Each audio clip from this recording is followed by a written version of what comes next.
Welcome, everyone.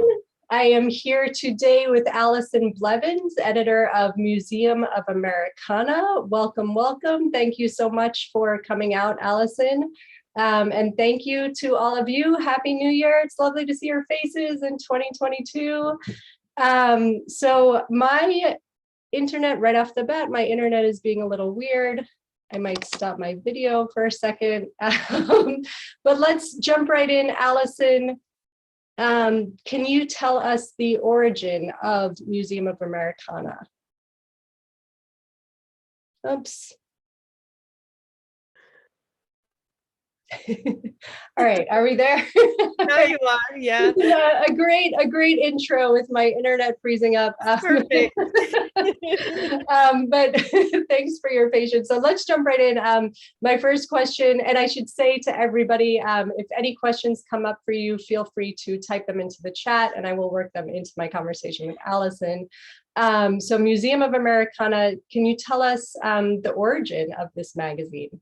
Sure. I'm not the best person to tell you the origin because I'm new, but the magazine was founded in 2012 by Justin Ham, hilariously and amazingly also from Missouri, and we've never met in person.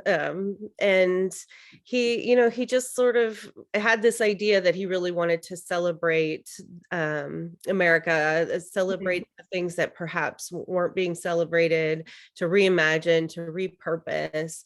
And he had some really, really interesting ideas. I think things that you don't always see in online lit magazines like music, which if you go back, you can find just a wealth of music on the site. And I think that is a pretty fun and unique part of the magazine. And when did you come on board and how did that come to be?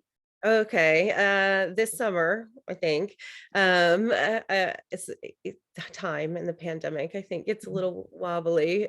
So it was sometime this summer, and they were advertising for an executive editor because I think what had happened is that, Justin started the magazine, he found all of these great people, and then they just did it for so long and made it work. And people didn't really leave, which is very unusual for such a long time. And he wanted to step back, and nobody had been steering the ship for a long time because they didn't need to be steered. It was just working. And so he wanted to step back, and they kind of just wanted to get somebody in to make sure they were going in the right direction and growing and changing, because it's a long time for a lit magazine to run and just be kind of chugging along on its own steam. So I think that was where their mindsets were. And now that I'm here, that now things are kind of growing and changing. And I think that for me is what was so exciting about coming on board, was this opportunity to go someplace that wasn't broken. It didn't need fixed, but we could just see what else we could do. Had you worked at other magazines before? Sure. I was at Lit Mama for a while. Okay. So I started there as the assistant poetry editor, and then was the poetry editor for a couple of years. And they were just so wonderful to work with. I loved every minute of being there, but I kind of wanted to get just a new perspective. At the same time as all of this, I had started my own online magazine, which is Harbor Review, and then it turned into a nonprofit publishing house, which is Small Harbor Publishing, and we have an imprint, so we print chapbooks and full-length books, and that's Harbor Editions.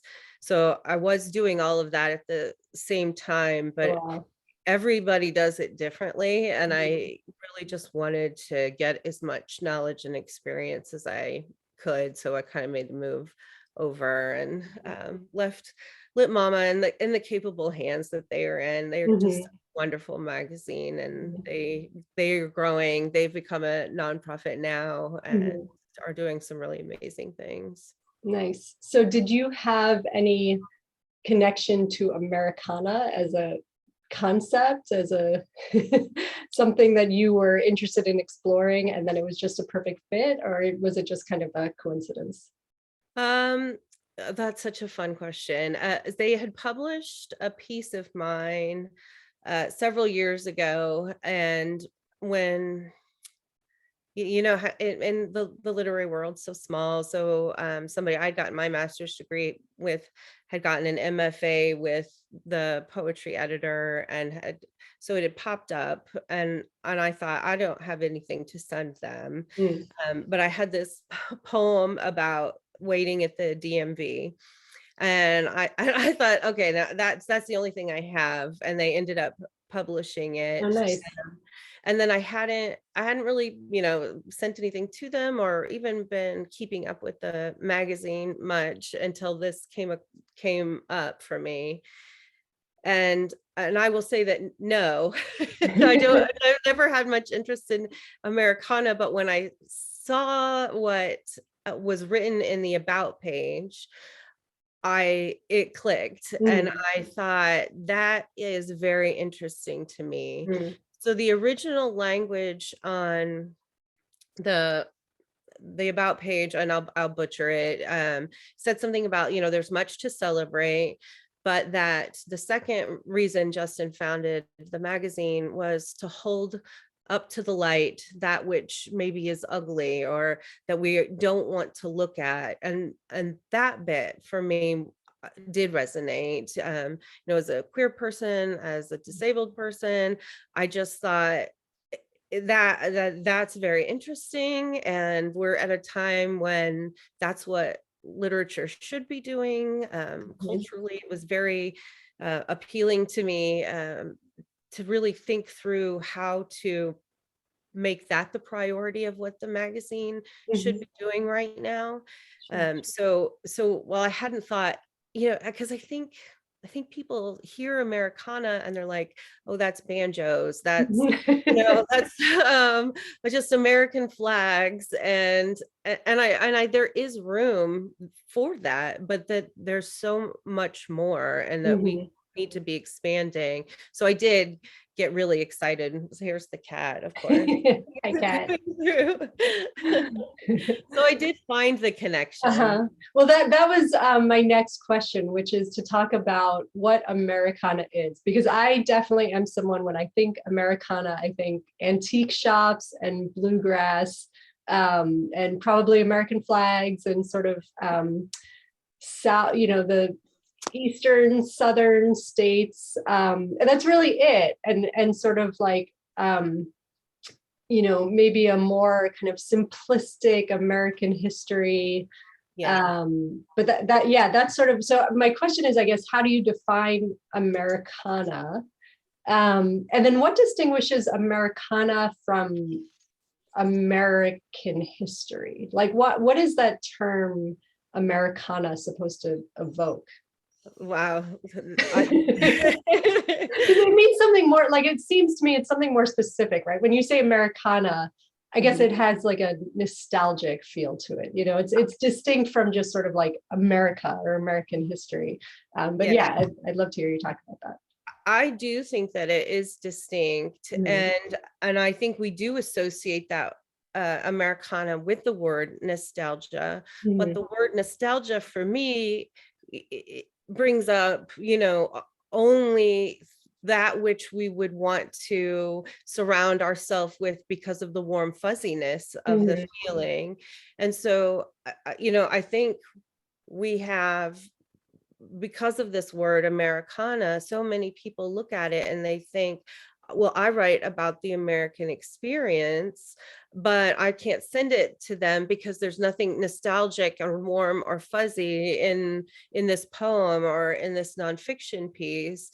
And and like all words, I think it's going to have to kind of grow and change, because there are so for me, how I'm sort of reimagining the word for the magazine is that which maybe has been ingrained historically, Mhm. and that because I think we want to think of Americana as something always positive, but that which is ingrained has not always been so positive. So I think this is a hard question. I think if we looked up in the dictionary, Americana, probably would be one of those American flags, like the half circle ones. They have a name, whatever those things are called. So, I think the dictionary definition of Americana is that idealized vision that we kind of hold with us, but that the magazine's going in a little bit of a different direction. And we're really trying to expand that word Americana, because it should never have always been nostalgia. It just shouldn't have been. And I do think it's interesting to say, how is it different from American history? Because I think it is, again, that word ingrained, that we're really interested in exploring those experiences of that are traditionally American. But then to say traditional doesn't have to be white, it doesn't have to be male, because it literally isn't. And to say that traditional can be much broader, and it should be. Can you talk about your DMV poem, maybe, and how is that an appropriate fit for the magazine? What do you think it touched on that made it suitable for the Americana theme? Well, besides the experience of going to the DMV is a uniquely frustrating experience for about everyone. Yeah. The title was Everyone Waits at the DMV, and most of my work is surreal is the wrong word, but abstract perhaps. And so it's really an image poem. And what I thought made it really a fit was because it evoked a feeling of what those who have waited in DMVs in America could all go, indeed. Yes, that I have been there. That is my experience. And so maybe when you said invoking nostalgia, then the definition could be invoking this shared American experience that is now more being recognized as multicultural and diverse than it had been in the past. And boy, we do all wait at the DMV. And has the vision of the magazine changed recently, or was that its vision from day one, to sort of complexify the idea of American experience? It really was, Justin, I think maybe he, was ahead of his time, and he said that these two things are what the magazine was founded on, that we were going to celebrate, but we were also going to, hold up to the light.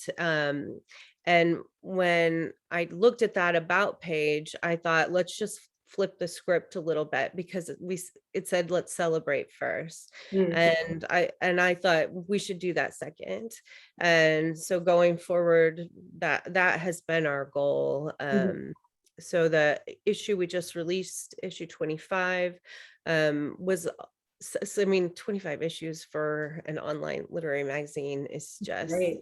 It's so good. And we all agreed that we wanted to reach out to marginalized writers and artists and musicians, and to say, we are kind of going in a different direction, and we want to start now, and we want to start by reaching out to marginalized folks, particularly people of color, and to provide this platform. And it was sort of our kicking off of saying, we're going to keep doing what we do well, and we're going to do more too.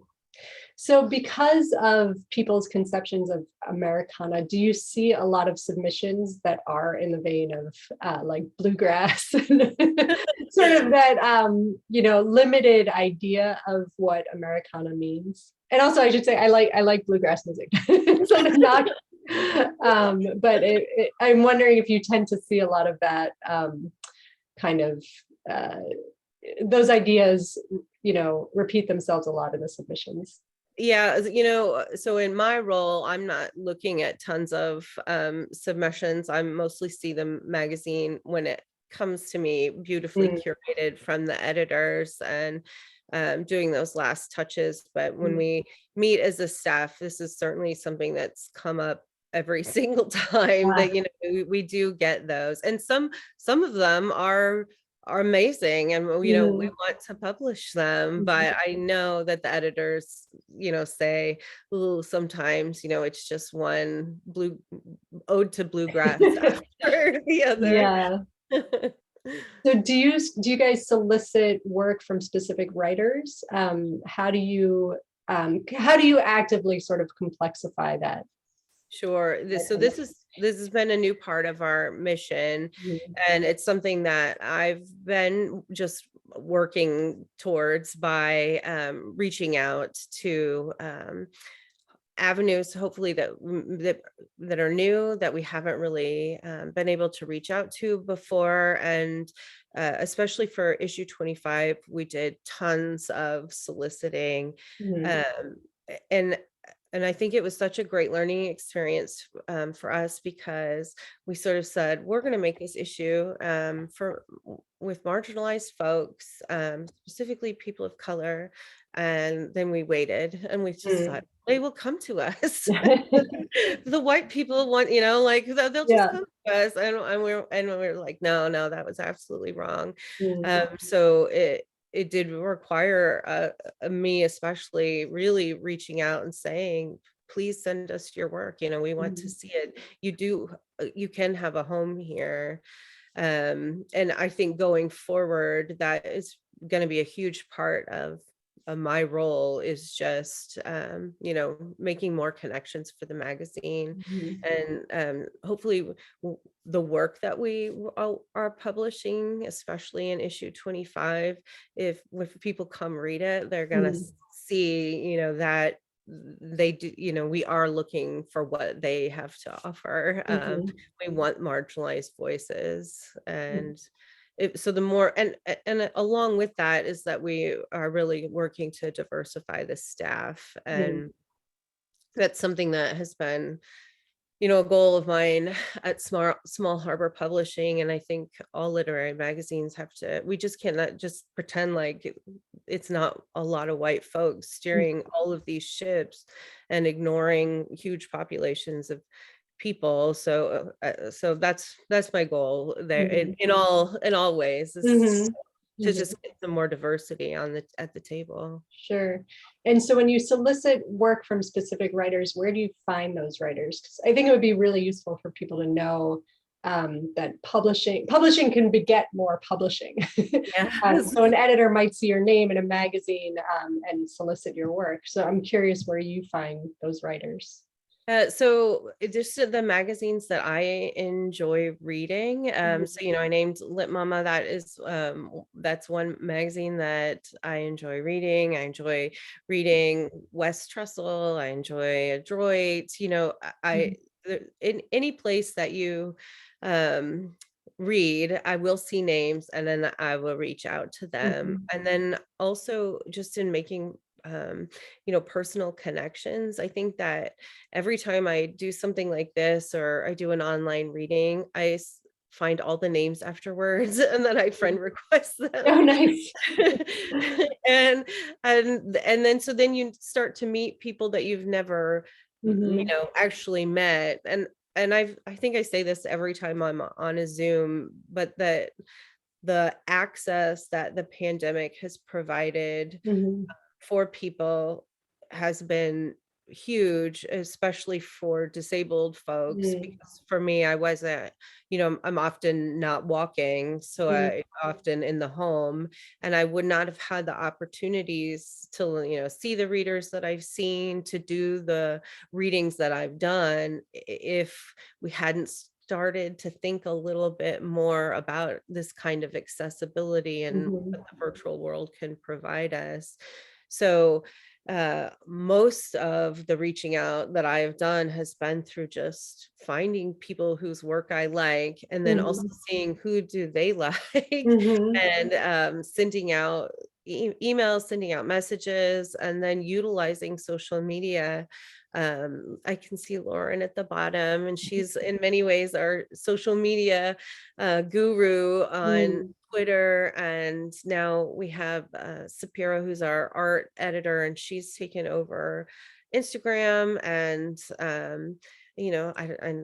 I feel like saying I'm on Facebook, and I sort of know that well ages me, because I know the young folks aren't on Facebook anymore. But it is such a wealth of Mhm. just opportunity and information for writers. Mhm. There's so many groups that you can join, and that's how we've been reaching out so far. That's great.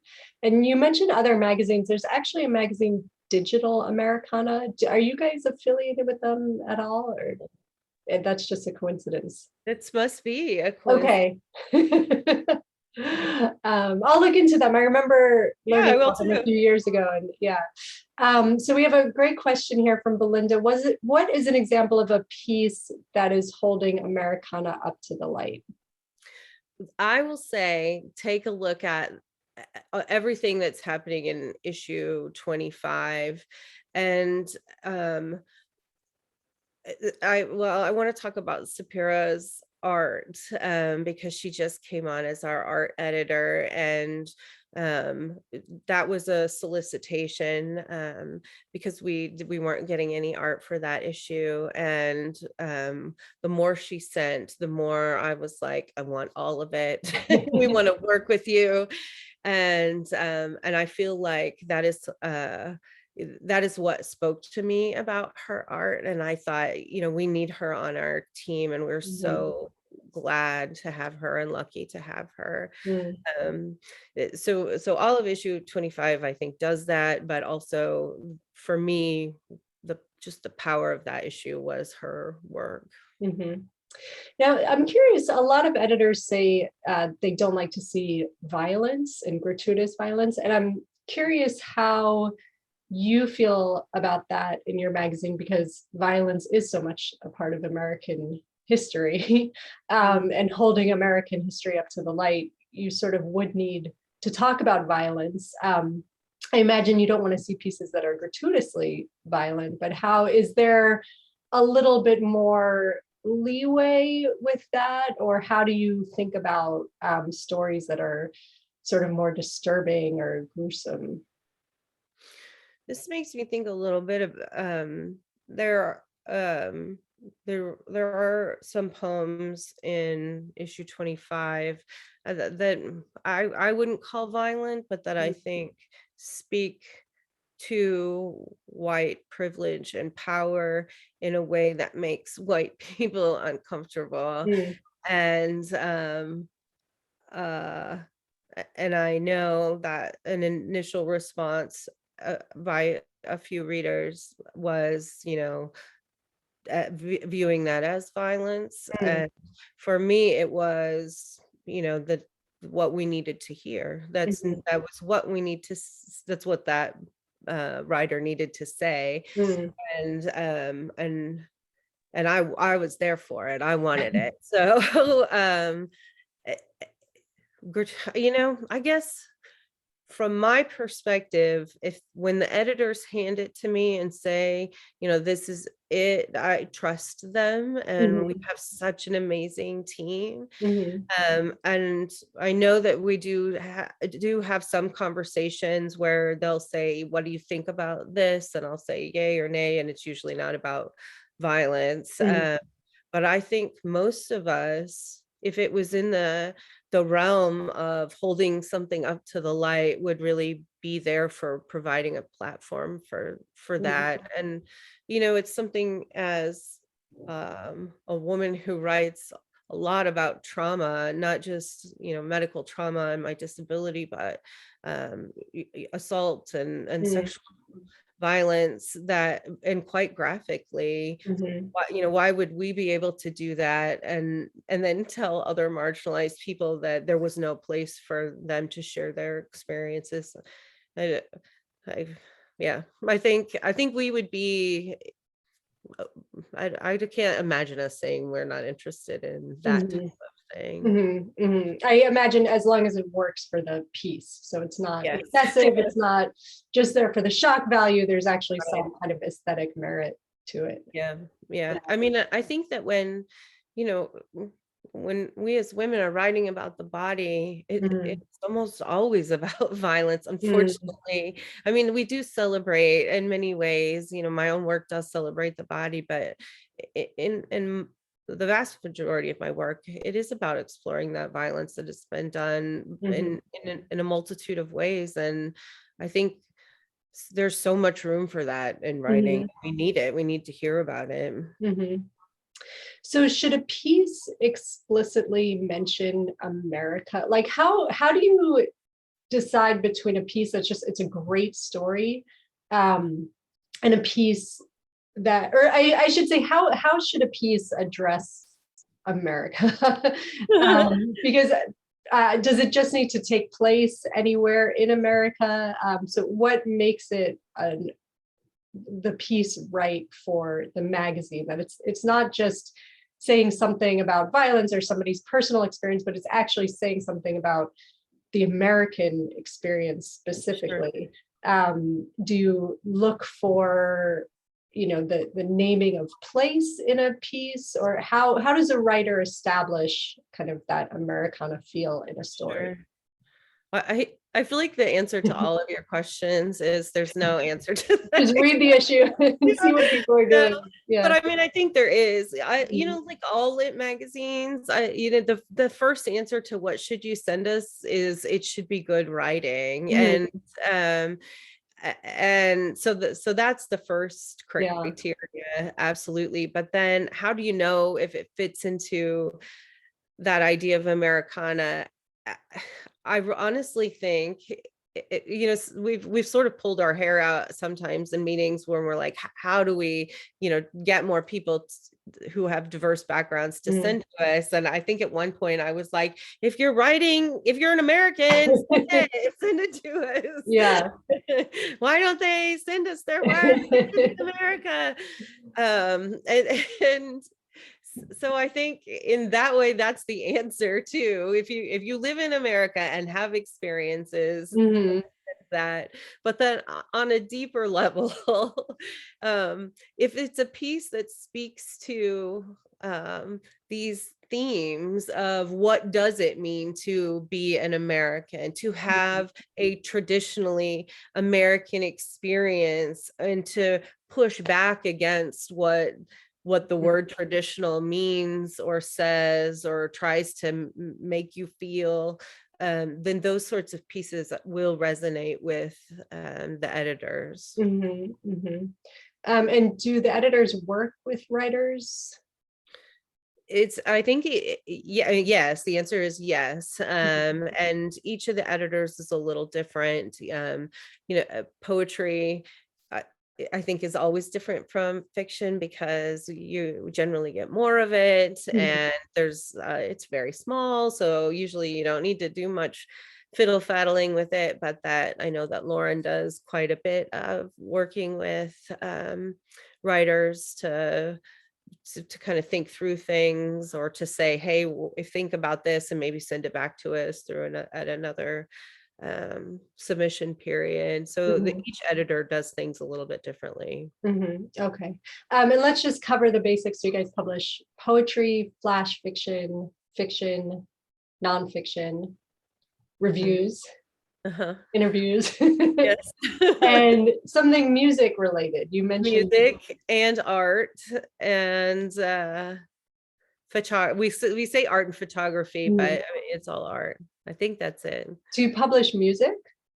Yeah, it's so he I don't know how to explain it, but if you go to Yeah. the site, yeah, it's and then he often does some writing about the music as well. So he Mhm. will speak about it too. Mhm. Mhm. Oh, that's really cool. So, what do you not, are there things that you're tired of seeing in submissions? Like, please. Everybody, this is a trope. We've seen it a million times. Please try something different. I can say what the editors have told me, and that we've spoken about before, which is the very kitschy, traditional Americana, and I think, I mean, and this answer is what all lit mags would probably say too. So we want to see something new, which is hilarious and ironic when you're talking about Americana, but it is what we want. Everybody wants to publish something that hasn't been published before, and we want to publish new voices who are saying new and interesting things. And just because it's in this, I don't want to call it a box even, but an atmosphere of Americana, it doesn't really change what we're looking for. So in terms of what we don't want to see is just writing that isn't changing the conversation, isn't making us think differently about whatever the topic or theme might be. It's not surprising us. It's not, pushing us in some way. So I think those are the things that the editors are probably most tired of seeing. And do you guys have contests? We do not. Okay. We are not monetized, so we do not charge for submissions, and we don't.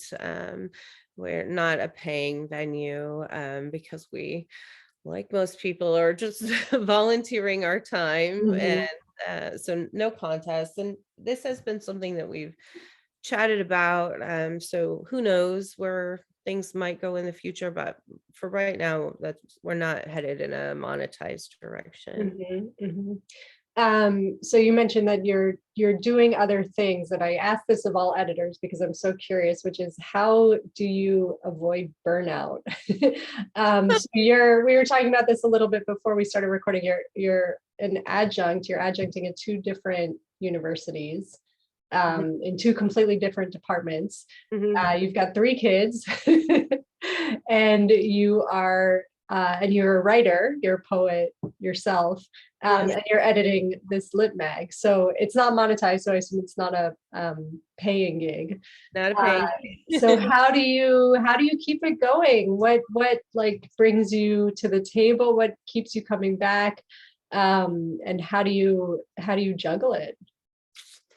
I think after my youngest was born, she's almost 4. I was definitely dealing with postpartum depression, and I thought, you just and I wasn't disabled at that point, but it was confined to the house as you are with an infant. And I needed to do something more. I just felt like I needed more, which is crazy when you have 3 kids and teach. And so that was why I started Harbor Review, the magazine. And then I thought, I don't know what I'm doing. I need to get some more experience. And that's why I went to work with Lit Mama. And then by the time the fine folks at the museum asked me to join them, I had quite a bit of experience, but this felt like a new challenge. It wasn't me starting something new. And at Lit Mama, they weren't, I wasn't guiding anything. I was just, doing the editing of poetry. And so this felt like something new, and I needed to do it. I wanted to learn more. So I think why I don't know. I think I did experience burnout like everybody does. Yeah. But that I need to keep going. And that may also be part of, when I got sick, my parents and my partner, everyone's like, slow down, do less.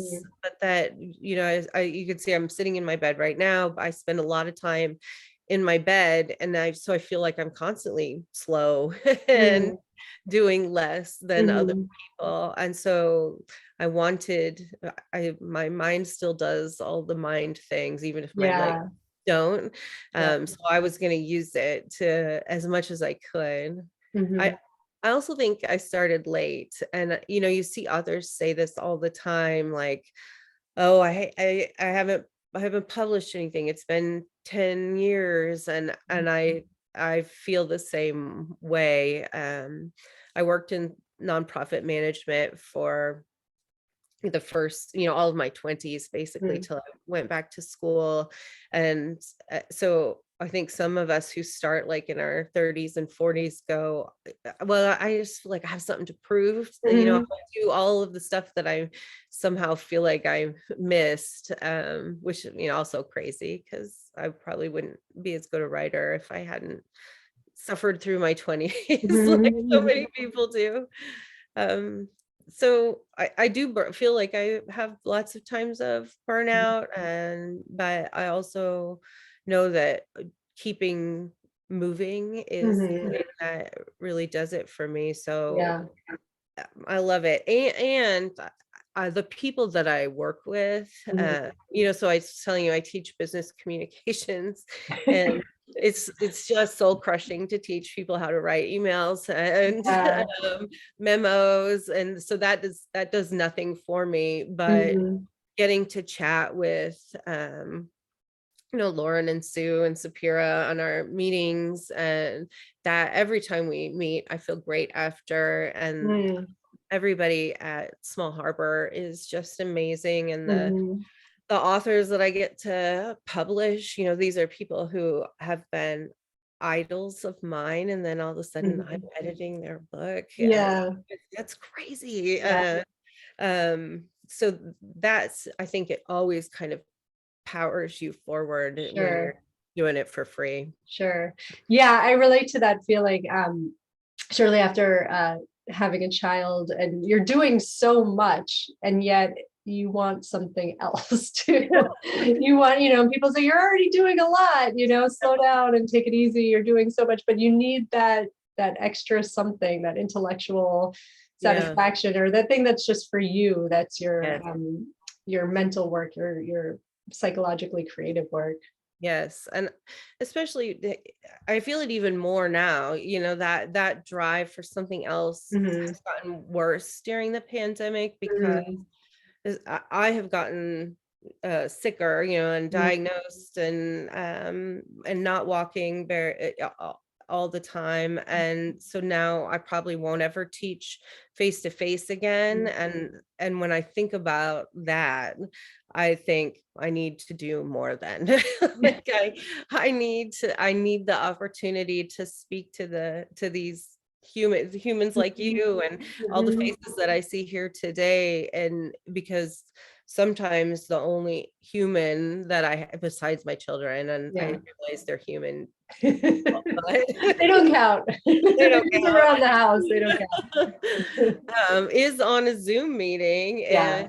And so then it feels extra important, especially Sure. from the pandemic perspective and disability perspective. And are you submitting your own work as well? Yes. Yeah. So I had a book come out in September. Oh, wow. You are doing a lot. That's fabulous. I had one come out in September, and then I wrote a book during the pandemic in the spring. It just got picked up, and it will come out in this spring. Wonderful. And then I have another full length book coming out in September, which was also written during the pandemic, I think. And another chapbook coming out. I hope it will be this month or next-ish. We don't know the date yet. Okay. That's great. So, and you're sending your work out to literary magazines all through this? Yes. Yes. I think I've decided to take that may go on a bit of a break. 3 full-length books and 4 chapbooks since 2019. I feel a little It's a lot. It is, but you say that and then you'll go, yeah, and then you start writing again. So who knows what will happen. So what advice would you give to writers, since you are a writer and you're also an editor, you're on both sides of the desk, what advice would you give to writers who are sending their work out repeatedly trying to get published? I always tell, like when I speak to creative writing students, especially, that when I was in my MFA, my first mentor was a writer poet, but he also writes fiction too, named Alan Michael Parker. And he said that it took him 10 years to get his first book published. That, I think, you kind of went, oh my gosh. But I needed to hear it because you have this idea about what writing is or will be like. And that was a really great bit of advice. And so it took me 6-7 years to get my first full-length book published. And so I think that my advice is it's going to take longer than you think, and you have to be absolutely persistent. I had this dream when I started writing that I wanted yes to publish one of my books. And I would send to competition after competition and maybe be a finalist or not. And for years and years and years. And then finally, she picked up my book, and that's coming out next September. And I would just, in every letter say, I was a finalist. And she said, when she, picked the book up, thank you for that persistence, because you just have to I think you cannot let it get to you to be told no over and over. Right. Let's see what else, and to send it all out. I know that some people say, well, I have this poem and I sent it to this magazine, I'm going to wait to hear what they say. And you're not getting anywhere like that. So you just have to all the time send it out and find your community. So I have what was a group of my MFA cohort and some of my friends from my master's program and a few of my former teachers, and we're all in a group together on Facebook, and we say, hey, this month everybody's going to commit to sending to 10 places, and we'll say where we sent so that everybody can send there too, and give them the link. Or we'll do little bits of writing together. And I have a writing group too, and I have a writing partner, so you can find all these different avenues for accountability, for keeping you going, and for just cheering you on. Writing is very solitary. Publishing is not. I think publishing is about making those connections. And another thing is to think outside of what you kind of get your mindset on. So I did say, I want yes to publish this book, and I went for it, and I went for it, and I went for it. But at the same time, I was doing other kinds of thinking. And I would say that I've spent thousands of dollars sending poems, sending books, sending chapbooks, but every single publication that I have, 4 chapbooks, 3 full-length books, there was no submission fee. Oh, really? Yeah. And when I think back, I'm like, oh, so you kind of have to think like, what kind of writer are you, and where should you be sending? And that took me a really long time to learn, and it's trial and error. So if you're not sending out all the time, then you won't be able to really mess it up. You have to mess it up a whole bunch. Right. I really like that idea of having a group where every month you set goals. And you all share where you're sending your work. Can you say, you mentioned you have a writing partner. What is that? So I used to write with this wonderful poet named Michelle Hendrickson Miller, and we got our MFAs together, and we would say, okay, we're gonna write 3 poems this month, and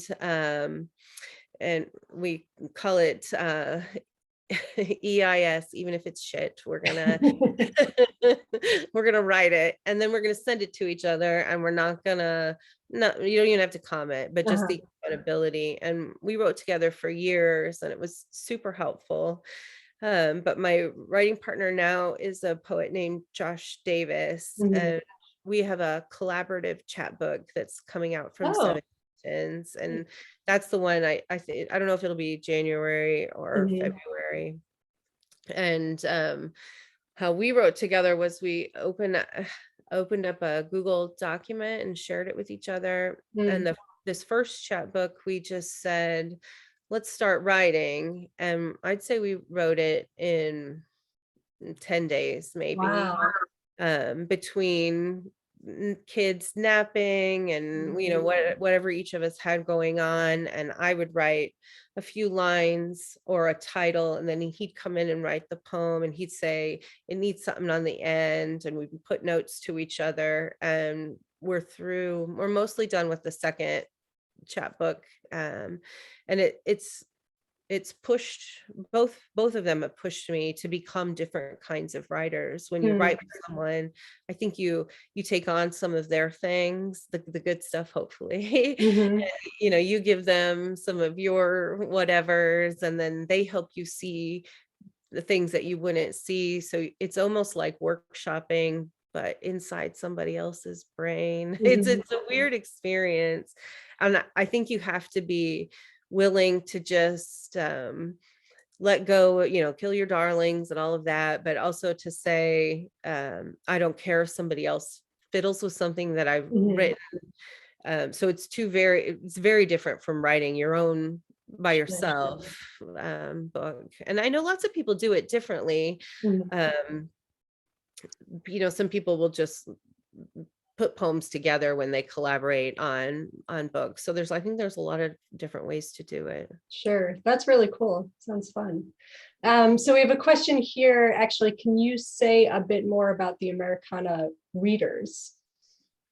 Sure. Who the editors are. Or the oh, I thought the question meant the readers of the magazine, but Mary Ray, maybe do you want to clarify, or maybe you can say a bit about both? Who are the readers that are screening the work, and who do you envision the audience for the magazine to be? Okay, so the folks who are the editors and who are screening the work is Lauren, who's I don't know where she is on your screen, but she's I down see. there, and she does prose. Sue is our humor editor and does reviews and interviews. Sapira does art. Clara does poetry, and I'm missing 2 people. I'm missing. Let me pull this up. Yeah, Justin is the founder, and Cal does music, and he is also a writer, and reviews and interviews. Lindsay is the prose co-editor, and Carrie, the poetry editor, and then of course Amy, who is our managing editor, and we like to say she does all the work because she does she puts it all on the internet for us. So those are the really fine people, and I didn't talk nearly enough about them because I don't know that I do much work at all. They really do all of it, and they do it so well, and they do it without uh me telling them and they tell me what to do. I feel like I work for them, and that was what was really fun about the interview process, to come work for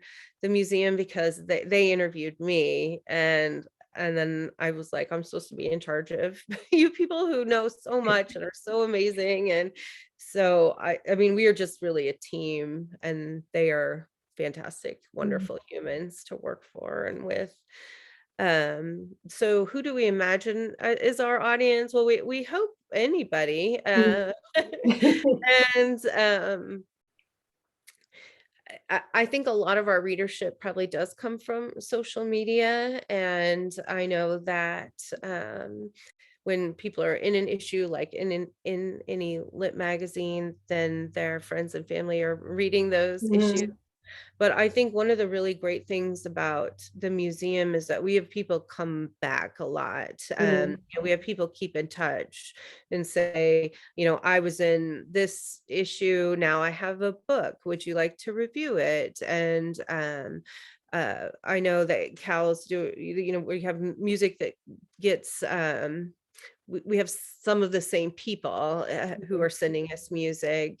And so I think that submitters and past contributors are often some of our best readers Mhm. and supporters and cheerleaders. Mhm. And I love that about the museum too. I think once you kind of get hooked on what's happening in those issues, people come back to keep Mhm. reading them. That's great. And are you guys ever looking for volunteer readers?